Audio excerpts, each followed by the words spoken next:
ഇന്ന് മുസ്ലിം സമൂഹം ഇവരെ കുറിച്ച് എന്താ ചോദിക്കണമെന്നറിയോ?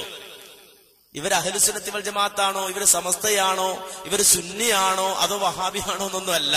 നേരെ മറിച്ച് ഇവരെ സംബന്ധിച്ച് ഇന്ന് സമൂഹത്തിന് അറിയേണ്ടത് കേട്ടോളൂ നിങ്ങൾ. പേര് അബ്ദുൽ ബാരി, ചാവക്കാട്. ഞാൻ ചോദിക്കുന്ന ചോദ്യം, അല്ലാഹു സുബ്ഹാനഹു വ തആല എന്തെങ്കിലും ചെയ്യാൻ ഉദ്ദേശിച്ചാൽ അത് കാന്തപുരത്തിനോട് ചോദിച്ചിട്ട് ചെയ്യുകയുള്ളൂ എന്നൊരാളുടെ പ്രസംഗ ക്ലിപ്പിങ്ങിലൂടെ ഞാൻ കേട്ടു. അയാൾ ഇസ്ലാമിന് പുറത്താണോ അതോ അകത്താണോ? വളരെ പ്രസക്തമായൊരു ചോദ്യം. പക്ഷേ ഇത് ആധികാരിക മതപണ്ഡിത സംഘടനയുടെ കീഴ്ഘടകമാണ്. സാധാരണ SKSSFകാർ തലയിരിക്കുമ്പോൾ വാല് ആടാറില്ല. ഈ ചോദ്യകർത്താവ് ബഹുമാനപ്പെട്ട സമസ്ത കേരള ജമിയത്തുൽ ഉലമയുടെ ഫത്വ കമ്മിറ്റിയോട് ചോദിച്ച് നിവാരണം വരുത്തേണ്ടതാണ്.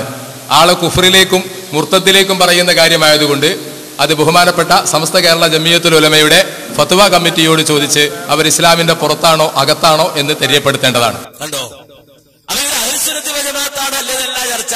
നേരിട്ട് ഇസ്ലാമിന്റെ അകത്താണോ പുറത്താണോ, ഇത് അകത്തോ പുറത്തോ തന്നിട്ട് വേണ്ടേ അഹ്ലുസുന്നത്തി വൽ ജമാഅത്തിൽ പെടൂലേ എന്ന് ചർച്ച ചെയ്യാൻ. അപ്പൊ ഞാൻ വളരെ ചെറിയ 1-2 ഉദാഹരണങ്ങൾ പറഞ്ഞതാ. അപ്പോൾ അഹ്ലുസുന്നത്തി വൽ ജമാഅ എന്ന് പറഞ്ഞിട്ട് നമ്മുടെ നാട്ടിൽ നടക്കുന്ന ഈമാനിന്റെ തരിമെങ്കിലും ഹൃദയത്തിൽ സൂക്ഷിച്ചൊരാളെന്ന് പറയുമോ? പറയില്ല. അതുകൊണ്ട് ഇന്ന് മുസ്ലിം സമൂഹം ഇവരെ കുറിച്ച് എന്താ ചോദിക്കണമെന്നറിയോ? ഇവർ അഹ്ലുസുന്നത്തി വൽ ജമാഅത്താണോ, ഇവര് സമസ്തയാണോ, ഇവര് സുന്നിയാണോ, അതോ വഹാബിയാണോ എന്നൊന്നും അല്ല. നേരെ മറിച്ച് ഇവരെ സംബന്ധിച്ച് ഇന്ന് സമൂഹത്തിന് അറിയേണ്ടത് കേട്ടോളൂ നിങ്ങൾ. പേര് അബ്ദുൽ ബാരി, ചാവക്കാട്. ഞാൻ ചോദിക്കുന്ന ചോദ്യം, അല്ലാഹു സുബ്ഹാനഹു വ തആല എന്തെങ്കിലും ചെയ്യാൻ ഉദ്ദേശിച്ചാൽ അത് കാന്തപുരത്തിനോട് ചോദിച്ചിട്ട് ചെയ്യുകയുള്ളൂ എന്നൊരാളുടെ പ്രസംഗ ക്ലിപ്പിങ്ങിലൂടെ ഞാൻ കേട്ടു. അയാൾ ഇസ്ലാമിന് പുറത്താണോ അതോ അകത്താണോ? വളരെ പ്രസക്തമായൊരു ചോദ്യം. പക്ഷേ ഇത് ആധികാരിക മതപണ്ഡിത സംഘടനയുടെ കീഴ്ഘടകമാണ്. സാധാരണ SKSSFകാർ തലയിരിക്കുമ്പോൾ വാല് ആടാറില്ല.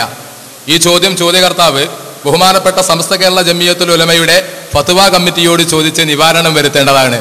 ആള് കുഫറിലേക്കും മുർത്തത്തിലേക്കും പറയുന്ന കാര്യമായതുകൊണ്ട് അത് ബഹുമാനപ്പെട്ട സമസ്ത കേരള ജമിയത്തുൽ ഉലമയുടെ ഫത്വ കമ്മിറ്റിയോട് ചോദിച്ച് അവർ ഇസ്ലാമിന്റെ പുറത്താണോ അകത്താണോ എന്ന് തെര്യപ്പെടുത്തേണ്ടതാണ്. കണ്ടോ, അഹ്ലുസുന്നത്തി വൽ ജമാഅത്താണോ അല്ലേതല്ല ചർച്ച.